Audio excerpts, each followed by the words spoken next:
Olá, meus amores! Vamos falar sobre mais um tema de redação hoje. E dessa vez, que tema delicadíssimo. Aliás, geralmente eu venho falando para vocês que os temas são delicados, né? Alguns realmente exigem da gente muito mais sensibilidade. E esse, então, é um tema que às vezes a gente tem que respirar 10 vezes para a gente conseguir fazer uma abordagem, porque é realmente um tema que é um incômodo, né? Na verdade, é uma indignação muito grande para qualquer um que tenha empatia, né? Que é o caso de todos nós aqui. Então, vamos lá. Hoje, o nosso tema é caminhos para o enfrentamento ao abuso sexual infantil no Brasil. Acreditem vocês, nós estamos em 2020 e as estatísticas relacionadas a abuso infantil no país só crescem. A gente não sabe se cresce, na verdade, é a violência ou se cresce, na verdade, é a denúncia, certo? Então vamos discutir isso aí. Primeiro, meus amores, eu queria que vocês prestassem bem atenção numa coisa. A gente está falando de abuso sexual infantil, certo? Se viesse no lugar de abuso a palavra exploração sexual infantil, nós já teríamos um outro caminho, uma outra abordagem. Sabe por quê? Porque quando a gente fala de exploração, a gente está falando de uma finalidade que, antes de tudo, é uma finalidade mercadológica. Então, é transformar uma criança, um adolescente, numa mercadoria e lucrar de alguma maneira com isso, ok?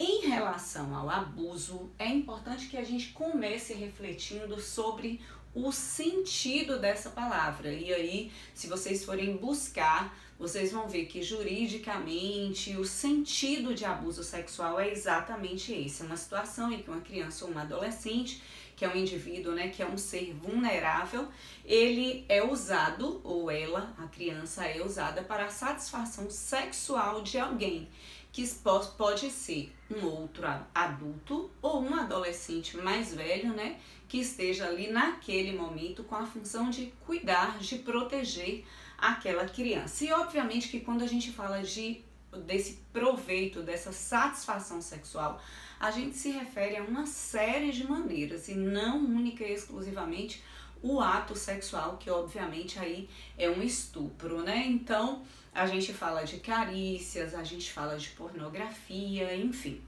No geral, a gente tende, o assunto, ele é tão traumático para muitos de nós, ele é tão pesado, talvez traumático nem seria a palavra adequada, mas ele é tão pesado para muitos de nós que a gente tende a achar que todo mundo que abusa de uma criança, de um adolescente, é um pedófilo. Então a gente usa muito o termo pedófilo e a gente não percebe como em muitas situações, inclusive em muitos lugares no Brasil, esse abuso ele está inserido na sociedade de uma maneira extremamente cheia de subterfúgios, sorrateira e que não tem uma relação com a pedofilia. Então eu não vou nem entrar no assunto pedofilia, porque não é o que a gente vai falar aqui. A gente vai falar de abusos que às vezes são alimentados até por uma sociedade que cultiva, obviamente de uma maneira escondida, pornografias que estão muito relacionadas a relações incestuosas, etc, certo? Então, vocês já perceberam que abuso sexual ele não vai se limitar ao estupro, né? A uma conjunção carnal, mas há inúmeras outras formas de importunar sexualmente uma criança ou um adolescente, né? Que no caso de menor de 14 anos vai ser sempre tratado, obviamente, como estupro. Então, vamos lá. Esse abuso sexual, gente, infantil, ele precisa ser discutido, ele precisa ser falado, ele precisa ser prevenido, porque ele traz consequências gravíssimas à vida de um indivíduo. Então, o menino, a menina que sofreu abuso na infância ou na adolescência vai carregar essas marcas para a vida inteira. Então, Quanto mais cedo se descobrir o abuso, quanto mais cedo se tratar essa criança, se tratar esse adolescente, maiores são as chances de eles terem uma vida que seja uma vida dentro de uma normalidade, que eles procurem a felicidade como qualquer outra pessoa, certo? As consequências são gravíssimas e muitas vezes não se esqueçam de que a própria psicologia estuda que às vezes a criança abusada, ela se torna um abusador lá na frente, não é? Então, obviamente que isso não é regra, pelo amor de Deus, nem passa perto de uma regra, certamente está muito mais para uma exceção, mas às vezes os danos são danos tão negativos que essa criança vai virar um adulto que não superou e que vai repetir o trauma. Ok. O Brasil, a última pesquisa que a gente tem é uma pesquisa de 2018, em que foram registrados pelo menos 32 mil casos de abuso sexual infantil. Vejam vocês que, fazendo as contas, dá uma média de 3 abusos, de 3 casos por hora. A gente conhecendo a subnotificação, e a gente vai discutir por quê, vocês imaginem que esses números podem ser muito maiores. Então vamos lá. Para organizar o pensamento de vocês, a gente já deu aquele start, certo? Lembrando que a gente continua em tempo de isolamento social, que as escolas continuam sem aulas, que as crianças estão em casa, que os adolescentes estão em casa, convivendo mais tempo, às vezes, com o próprio abusador, então mais sujeitas ao abuso, certo? Os números da violência doméstica cresceram bastante, então não vai significar que os números do abuso infantil permanecem iguais. Talvez nós estejamos vivendo um momento de aumento também dos casos de abuso infantil, certo? Ok, meus amores, agora vamos organizar a nossa redação. Como a gente fala sobre esse tema? Dá para eu fazer um parágrafo com causas mostrando por que os caminhos para o combate ao abuso contra a criança e o adolescente no Brasil ainda são caminhos muito tortuosos, muito difíceis, mostrando as causas do problema, e um outro parágrafo falando das consequências? Obviamente que a minha resposta vai ser o quê? Sim. Mas preste atenção em como o tema coloca. Caminhos para o combate, ao abuso sexual infantil. Não é nem caminhos para o combate, é caminhos para o enfrentamento. É interessante a gente estar ligadinho na palavra-chave, porque é ela que a gente vai utilizar, de início na introdução. Depois a gente vai repetindo por sinônimos, Abuso, por exemplo, eu posso usar agressão, infantil, eu posso falar contra a criança, contra esse grupo, contra o menor, ok? Para evitar a repetição, mas na introdução eu posso usar as palavras-chave, tais quais elas estão ali. Ok, igualmente elas estão ali, nem tais quais. Aí vamos lá. Uma das coisas que vocês vão perceber é o seguinte: todas as vezes que a gente quer falar sobre consequências, para dar continuidade ao que eu vinha falando, a gente tem que ter cuidado para a gente não estar fazendo uma exposição de informações. Lembrem-se de que o texto é dissertativo argumentativo, então eu preciso discutir. Daí, talvez seja bem interessante a gente trabalhar com causas. Veja só, a gente sabe que a Constituição Federal de 1988 protege a criança e o adolescente. A gente sabe que no início dos anos 90 foi criado o Estatuto da Criança e do Adolescente. Então a gente sabe que hoje no Brasil há várias leis que, pelo menos na teoria, elas buscam a proteção da criança e do adolescente. Sendo assim, por quais razões os abusos sexuais contra esse grupo permanecem? Porque, pela lógica, com tanta lei, já deveria ter acabado. Por que eles permanecem? Inclusive, a gente viu que de quando eles começaram a ser listados, que foi em 2011, até o ano de 2018, o ano de 2018 foi o ano em que nós tivemos mais casos notificados de abusos. A gente vai falar dessas notificações já já. Para fazer um levantamento, para imaginar assim, que caminho é esse que a gente precisa percorrer para enfrentar essa violência que é tão covarde, eu fiz um levantamento aqui de causas para a gente discutir. Primeiro, meus amores, é uma cultura que é cheia de silenciamentos. né? A gente diz que no Brasil, o brasileiro, ele é, aspas, conservador nos costumes. Então, no Brasil, eu tô falando com certa ironia, esse conservador nos costumes, tá? A gente sabe que no Brasil existe de fato esse conservadorismo para falar sobre determinadas coisas, mas não existe para fazer. Então veja, esse viés proibitivo que se coloca em cima de determinados assuntos, como é o caso da sexualidade, de conversar sobre sexualidade desde a infância, sem dúvida nenhuma, é um dos alicerces nos quais se constrói o abuso. Não tenho a menor dúvida, vamos discutir esse ponto. E o outro ponto é que falta um comprometimento realmente sério, realmente efetivo, com políticas públicas que previnam e que combatam esse problema, que é um problema tão grave. Vamos ver como a gente poderia começar. Eu sei que pela cabecinha de vocês devem passar filmes como Preciosa, né? Um filme que mostra uma adolescente que tem deficiência de aprendizagem, que tem uma compulsão alimentar, né? Que foi várias vezes abusada pelo padrasto, pelo pai. Inclusive, se lembrem de que ela é mãe, né, de um filho que também é irmão dela, porque é filho do pai dela.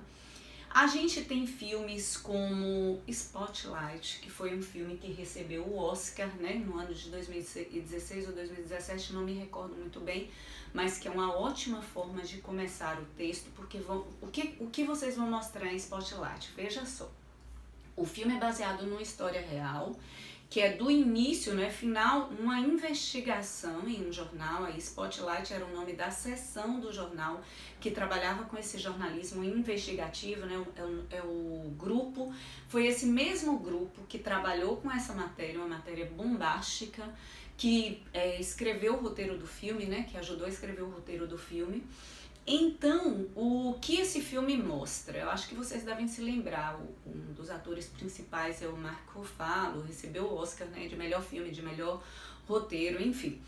Esse filme é um grupo de jornalistas que começa a investigar uma denúncia de abuso sexual contra menores feito por membros da Igreja Católica da cidade de Boston, nos Estados Unidos. E, de repente, esse 1 viram 6, esses 6 viram 30, esses 30 viram 90, e aí a investigação, à medida que a investigação vai sendo aprofundada, você vai descobrindo junto aos repórteres o tamanho do dano. E o quanto, né, isso deixa os repórteres indignados. O filme não só foca na finalidade de uma equipe jornalística, né, no super interessante, no trabalho social que é a imprensa, nessa parte social do trabalho da imprensa, como também foca nessa... Eu não gosto muito de usar essa palavra na redação e peço a vocês que evitem, mas nessa hipocrisia, porque fica parecendo que a gente está com aquele discurso emocional e o texto tem que ser bem racional, mas nessa hipocrisia, né, de uma parte da sociedade que publicamente condena uma série de coisas, né, mas na vida privada faz um tanto de coisa errada. Então, eles vão investigando e vão vendo a quantidade imensa de crianças e de adolescentes que foram profundamente marcados, abusados por membros da Igreja Católica. O fato ocorreu há mais de 20 anos, mas isso não impede de que o abuso sexual infantil ainda esteja presente em vários lugares, especialmente no Brasil. Veja como vocês vão fazer o link. Segunda dica, veja, tem um livrinho que é Não Mexe Comigo, Boboca, não me toca, seu boboca. Esse livrinho é um livrinho infantil que tem justamente a finalidade de fazer com que a criança conheça seu corpo e que ela esteja bem atenta caso ela esteja atenta para perceber um abuso sexual. Porque a criança muitas vezes ela não percebe, ela não tem a maturidade para essa percepção, ela não tem a informação que possa fazer percebê-la isso. Pois bem, nesse período de confinamento, um grupo de artistas, de ativistas e de profissionais de inúmeras áreas criou uma letrinha de música com um clipe chamado Ninguém Mexe Comigo, baseado exatamente nesse livrinho. Quem canta a música é o Marcelo Genesi, toca sanfona também no clipe que está no YouTube, e a finalidade é exatamente ensinar a criança de uma forma lúdica, ou seja, brincando, né, de uma forma interessante, de uma forma que chame a atenção dela, o que pode ser considerado um abuso sexual, o que pode ser considerado uma atitude estranha e o que ela pode fazer para se proteger desse abuso. Lógico que numa linguagem extremamente acessível à criança. Então vocês podem comentar sobre isso, mostrando que esse tipo de iniciativa ainda é muito raro no Brasil. Por quê? Porque ainda se tem muito medo, né? Falar sobre sexualidade é um tabu muito grande, né? Existe uma proibição em relação a esse termo e por conta disso muitas crianças sofrem um abuso e nem sabem que elas sofreram abuso, elas só vão descobrir isso muitos anos mais tarde, quando elas se transformarem em adultas. E por fim, um documentário também super recente, desse ano de 2020, que foi feito pelo Libertas, né, que é uma organização não governamental.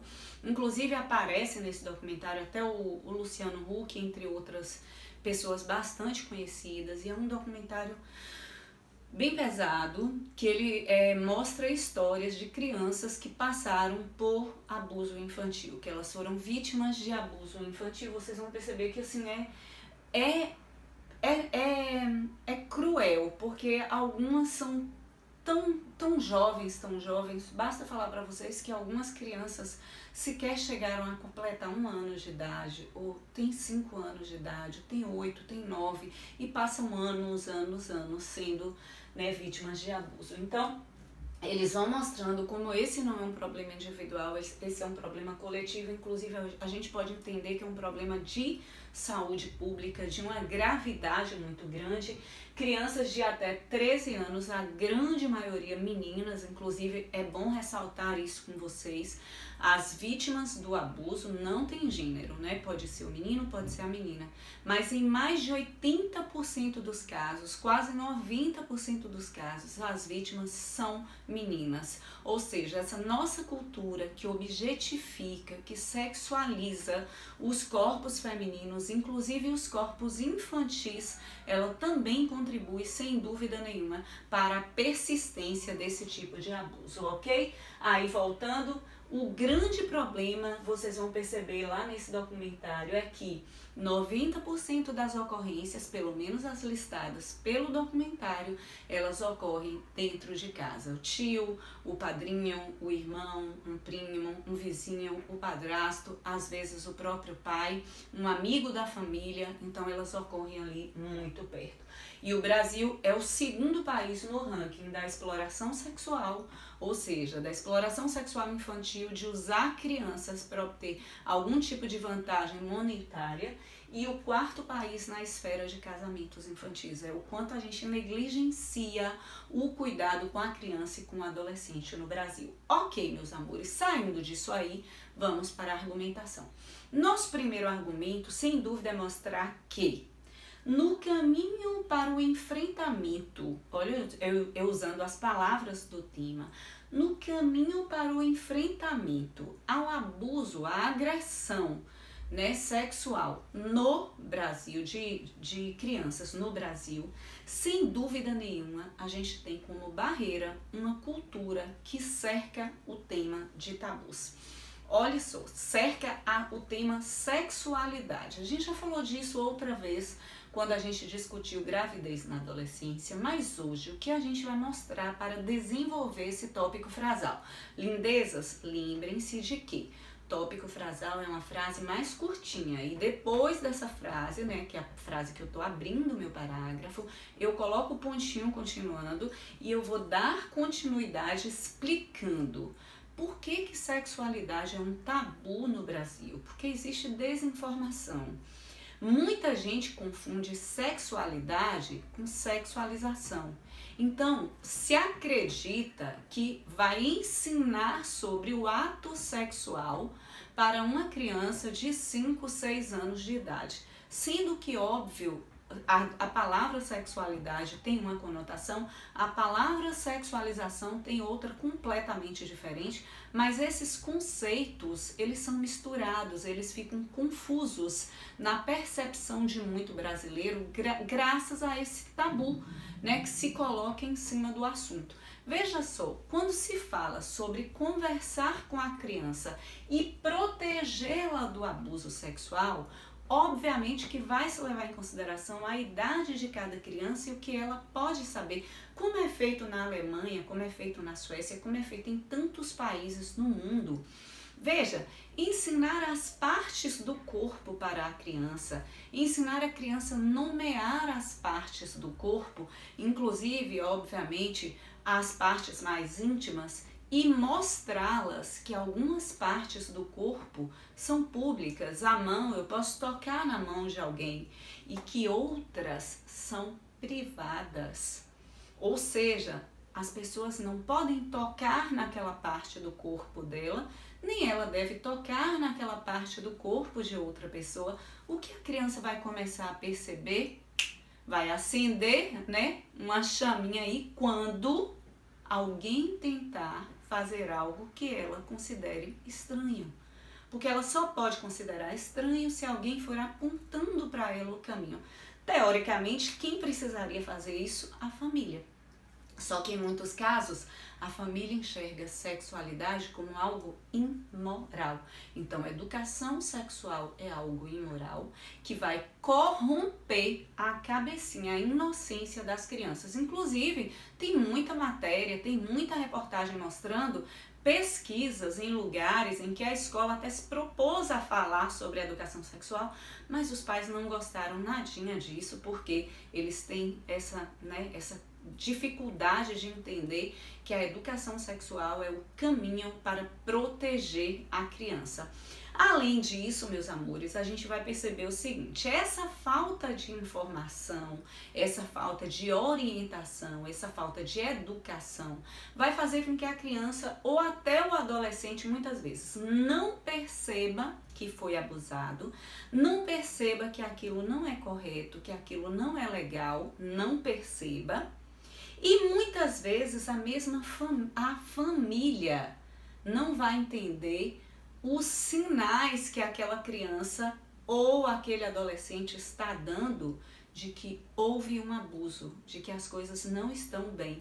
Por quê? Porque eu não falo sobre o assunto, eu coloco uma pedra em cima dele, eu silencio o assunto. E aí, obviamente, que eu preciso me lembrar que quando nós deixamos o papel, eu digo enquanto nação, quando nós deixamos o papel da orientação sexual para as famílias, a gente está se esquecendo que em quase 90% dos casos, os abusos são cometidos dentro da casa da criança ou dentro da casa de gente conhecida. Então, o que acontece? Se é feito por um amigo, por um primo, por um parente, por alguém da família, pelo padrasto, enfim, se tem essa relação, tem uma relação antes de tudo de confiança, tem uma relação de poder e tem uma relação de culpa. Porque muitas vezes a criança, a depender da idade, ela percebe que aquilo não é correto, aquilo incomoda, aquilo machuca, só que ela não sabe como falar, porque ela começa a se sentir culpada. Quem está fazendo é alguém com quem ela tem uma relação, é alguém em quem ela confia, ok? Segundo parágrafo, vamos mostrar um outro ponto que é fundamental. O abuso sexual, ele persiste, uma outra pedra, né, uma outra barreira no caminho, na luta para enfrentar o abuso sexual infantil, sem dúvida nenhuma, é a falta de políticas públicas que vão combater e que vão prevenir. Primeiro, a gente tem o artigo 227 da Constituição Federal. Eu não vou nem falar do Estatuto da Criança e do Adolescente, porque tanta gente, né, quer rasgar o Estatuto da Criança e do Adolescente. Fala do artigo 227 da Constituição Federal, que diz que é dever da família, da sociedade e do Estado assegurar à criança e ao adolescente segurança, uma vida plena, assegurar felicidade para crianças e adolescentes no Brasil. Obviamente que não é exatamente isso que o artigo diz, a gente fez aí uma síntese. Lindezas, se a família falha, se a sociedade falha, quem deve chegar e agir é o Estado. Aí vocês vão observar que o Estado não cumpre sua função. Inclusive, em se tratando de educação sexual, hoje, no ano de 2020, eu não vou dizer que o Estado apenas não cumpre a sua função por ele ter milhões de coisas para fazer.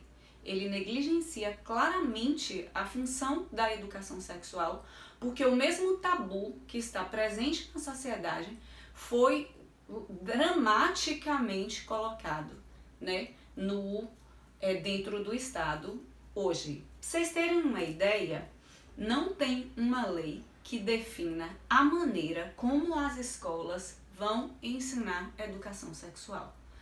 A situação é tão grave, ela é tão grave que um programa que foi lançado no ano de 2005, um programa foi lançado como piloto no ano de 2005, no ano de 2006 ele já atendia a 84 escolas, no ano de 2010 ele já atendia a 1.000 escolas no país, chamado Escola que Protege. Esse programa ele desapareceu no ano de 2019 e até agora a gente não ouviu notícias de como ele vai voltar, né? Se voltou, remotamente ele teria que voltar, porque eu vou explicar que programa é esse para vocês. O programa Escola que Protege era um programa que capacitava os profissionais da educação, né, para essa proteção, essa percepção de crianças que estavam sendo vítimas de abuso de algum tipo de violência doméstica, não somente da violência sexual. Esse programa ele saiu da grade, ele saiu da pauta do MEC e a gente não sabe quando ele vai voltar. Falar sobre a educação sexual nas escolas, vocês veem que vem um grupo aí chamado Escola Sem Partido, que talvez seja dos grupos com mais partido que a gente já viu na vida, e diz, não porque você está ensinando meu filho a ser isso, a ser aquilo. Vocês viram a quantidade de mentiras sobre a educação sexual que foi lançada no Brasil desde o ano de 2018, 2017, 2018.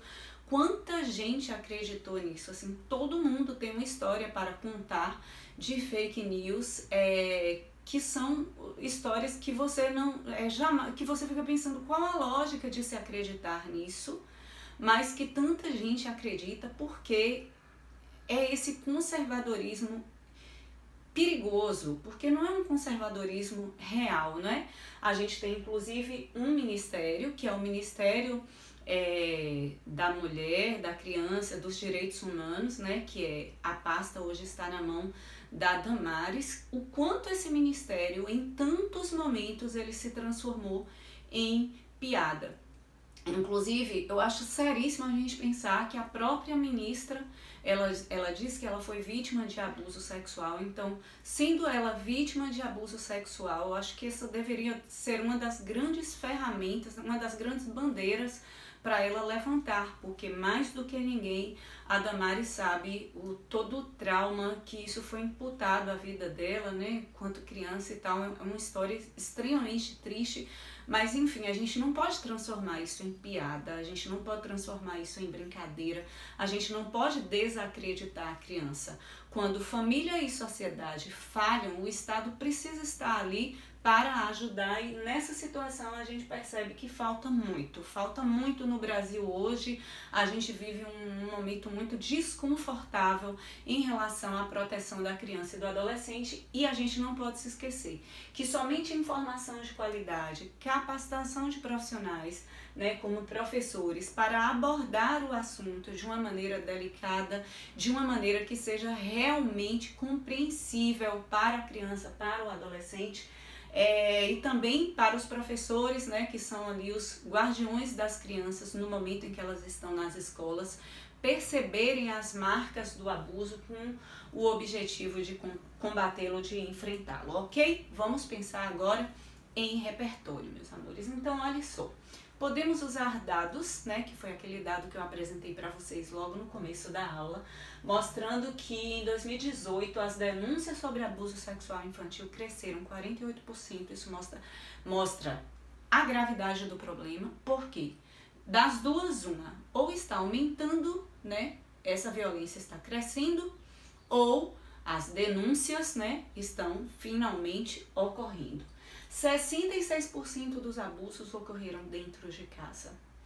25% dos casos, os abusadores eram amigos ou conhecidos. 23% dos casos, eles eram pais ou padrastos. Então vejam que quase metade dos casos, a gente tem uma relação muito próxima com o abusador. Os números são altíssimos, né? Isso é muito preocupante. Por que essa estatística? Porque a gente falou que é muito complicado quando a família, né, fica responsável por dar a educação sexual da criança, a criança, que deveria acontecer, mas não acontece, porque muitas vezes é a família, um membro da família, o responsável pelo abuso que a criança está sofrendo. Então, nesse caso, a criança vai silenciar e, nesse caso, obviamente, vai haver subnotificação do abuso, certo? Por outro lado, meus amores, um repertório que a gente já usou quando a gente fala que um tema é tabu, a gente pode retomar o Michel Foucault, quando ele fala numa obra chamada A Ordem do Discurso, que existem temas que sofrem um silenciamento na sociedade, né? Ele chama de tabu do objeto, certo? Não se pode falar sobre aquele tema. E é exatamente o que acontece com a questão da sexualidade. No Brasil existe um tabu, inclusive o Freud também fala sobre isso, né, numa obra chamada Totem e Tabu. Ele fala sobre isso, ele fala do complexo de Édipo, ele fala do incesto, enfim, para a gente mostrar o quanto silenciar esses temas é extremamente nocivo, porque faz com que o assunto continue a acontecer de uma maneira subnotificada, mas que lá na frente a gente tem danos que são, às vezes, irreparáveis, ok? Que mais a gente pode usar quando a gente está falando do papel do Estado, das políticas públicas, da educação sexual na escola? A gente está falando de educação, certo? Aí a gente pode usar o psicólogo Jean Piaget. Eu acho que Jean Piaget, além de psicólogo, ele deve ter outros inúmeros títulos, mas ele fala das 4 fases do desenvolvimento infantil, o desenvolvimento cognitivo infantil. Então ele diz o que uma criança pode aprender de 0 a 2 anos, o que ela pode aprender de 3 a X anos, enfim, ele divide em 4 fases, mas ele resume da seguinte maneira. Ele diz que as crianças assumem um papel ativo no processo de aprendizagem. É como se elas fossem pequenos cientistas. Então, uma criança, caso aquele ensinamento seja compatível, né, com a fase do desenvolvimento em que ela está vivendo, ela tem toda a condição de aprender a fim de que ela possa constatar, ela possa entender que aquilo que está acontecendo não é correto, não é adequado, para que ela, obviamente, possa conversar com alguém, né, se queixar para alguém, comentar com alguém. Vejam vocês quantos casos ocorreram de quando o professor está falando alguma coisa na escola, é que a criança levanta a mão e diz: professor, aconteceu isso comigo. De uma maneira muito simples, muito singela, mas o professor, que é um adulto, ele percebe que ali está sendo relatado um abuso, certo? E a última referência que eu usei para vocês é o seguinte: tem um senador, agora me perdoem, eu esqueci o nome dele, que é do Rio Grande do Norte, que ele apresentou no ano passado o PL 2892, que é um PL interessantíssimo. O PL é projeto de lei, porque ele pegou aquelas estatísticas de 2018 que mostram o aumento do abuso sexual infantil, e ele criou esse PL, que é Política Nacional de Enfrentamento à Violência Sexual contra Crianças e Adolescentes. Nesse PL, meus amores, eu até anotei algumas coisinhas aqui para falar para vocês, para eu não me esquecer, para vocês perceberem como ele é super interessante. Primeiro, ele exige a notificação imediata de qualquer abuso por qualquer pessoa. Por exemplo, um médico que atenda uma criança, um pediatra ou qualquer outra especialidade, e ele perceba que aquela criança pode estar sendo vítima de abuso, ele é obrigado a notificar. Certo? A suspeita, um professor, um vizinho, um parente, seja quem for. Inclusive, essa pessoa pode ser detida se ela for conivente, né? Se ela perceber e não comentar. e acho que até 6 meses de cadeia, mas essa parte, para dizer a verdade para vocês, eu não prestei muita atenção. Prevê oferta desde a educação infantil, o que é interessante, de conteúdos adequados. Eu ouvi a entrevista com o senador, de conteúdos que sejam adequados à criança, certo? Formas de educação sexual para permitir que as crianças reconheçam abuso, entre outras tantas coisas, inclusive, né, não dá nem para falar, mas ele fala sobre a pena do abusador também, mas pensem que o estupro de vulnerável já é considerado um crime hediondo no Brasil, certo? Agora você vai dizer, e por que eu vou usar esse PL? Porque a gente está falando do papel do Estado.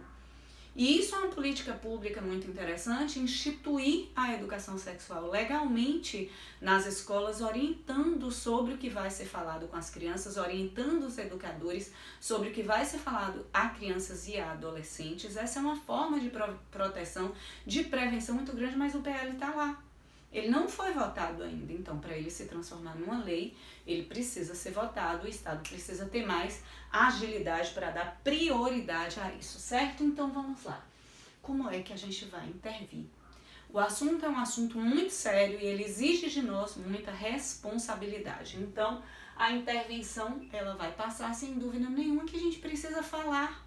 A gente precisa derrubar alguns tabus que existem no Brasil, que são tabus que se voltam contra nós, contra a nossa família, contra quem a gente ama, né? Criança, ela precisa ser protegida de tudo, gente, né? Olha o tamanho, né, de um trauma que se causa numa criança quando ela é tão exposta, ela é exposta a uma violência que a gente não tem nem como mensurar, né? Às vezes em idade que, nossa, é difícil para a gente até discutir isso. Então vamos lá. Vejam vocês que titia colocou aqui de amarelo uns pontinhos só para vocês ficarem atentos E vamos supor que a gente usa escola, é o agente, tá? Escola é o agente. O que a escola pode fazer? Usar conteúdos educativos voltados para as crianças e adolescentes. Ação. Como que a escola pode fazer isso? Por meio de aulas que sejam lúdicas, certo? Lúdicas é o meio, por meio de aulas lúdicas. Aí eu digo, como exemplo, a série Que Corpo é Esse? Essa série inclusive pode ser usada na introdução do texto, no lugar da música. É uma série desenvolvida pelo canal Futura em uma parceria com a Unicef Brasil. É uma série que se divide na verdade ela se divide em outras séries, né? Subséries dentro da série. Conta a história de uma família, pai, mãe e 5 filhos de idades diferentes, né? É uma animação, é um desenho. E cada episódio eles vão tratando de um assunto que é uma dúvida para determinada criança ligada à questão do corpo. Então veja, supondo que a criança tenha 4 anos, então aquela ali vai ser mostrada para aquela faixa etária. Já é o filho de 10 que pergunta, então aí já é, e vem tudo com a indicaçãozinha da faixa etária, tudo colorido, bonitinho, rápido, como criança gosta de ver. Então é uma série chamada Que Corpo é Esse? Foi desenvolvida pelo canal Futura e pela Unicef com o objetivo de fazer a criança perceber qualquer tentativa de violação ao seu corpo. Veja, quando vocês vão colocar um detalhamento que vocês não mencionaram no desenvolvimento do texto, fique atento para dar alguma explicação, como a gente deu aqui, tá? Se você usou lá no comecinho do texto, você pode retomar com um detalhamento. Ok, só que eu falei do governo federal, a gente tem o Ministério da Mulher, da Família, dos Direitos Humanos, a gente tem o Ministério da Educação, que também pode agir. Precisa haver investimento em campanhas informativas, falar de abuso sexual, principalmente nos meios de comunicação abertos, como rádio e televisão, né? Para falar principalmente sobre os sinais que a criança, que o adolescente dá. Abertura de mais canais de denúncia, não apenas aquele número 190, mas outras formas de se fazer denúncia. Formação de profissionais, isso é fundamental. Formação de profissionais para identificação de situações de abuso, seja professores, assistentes sociais, enfim. Lembrem-se de que uma proposta precisa ser completa, outra proposta ela não precisa ser completa, mas a gente precisa contemplar na intervenção os dois desenvolvimentos, certo? Se eu tenho dois problemas sempre muito diferentes, é sempre interessante que eu tenha duas propostas, ainda que seja um agente só para ambas as propostas, correto? E não se esqueçam também de retomar aquela forma que você usou, aquele repertório que você usou para começar o texto, seja o livro, seja o filme, seja a música, tá? Então, meus amores, escrevam a redação com muito carinho, com muito cuidado, com muita sensibilidade e pensem que esse é um tema extremamente interessante, porque o Ministério da Damares, desde o ano passado, é um ministério que tem uma certa evidência.